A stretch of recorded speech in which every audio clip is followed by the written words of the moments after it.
علیکم. نوې ویډیو سره ستاسو ورکلی وی. امید لرم چې تاسو ټول به روغ او خوشحاله وئ، ژوند په مزو کې به وئ. ډېره زیاته دردناکه واقعه رامخې ته شوې ده چې د جومات امام راپاڅي او خپلې شاګردې سره چې د 7 کالو د هغې سره په زبردستۍ باندې زنا کوي او بیا د هغه زنا نه بعد ډېره بېدردۍ سره قتل کوي.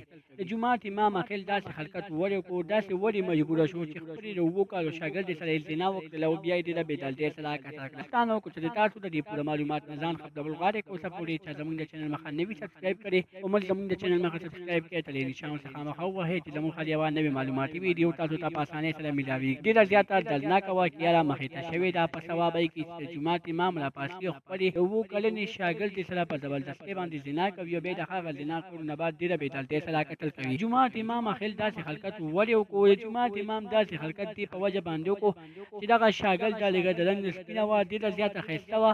نو جومات امام زړه ورته ټینګ شوی نه دی، دغه شاګردې سره یې په زبردستۍ باندې زنا کړې ده او بیا د هغه زنا کولو نه بعد ډېره بېدردۍ سره قتل کړې ده.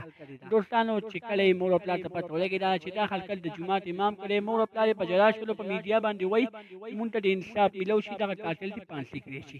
دوستانو دا به زموږ نننۍ ویډیو که زموږ دا ویډیو خوښه شوې وي زموږ د چینل مخه سبسکرایب کړئ، تر نشان څخه مخه ووهئ چې زموږ هر یوه نوې معلوماتي ویډیو تاسو ته په اسانۍ سره میلاویږي.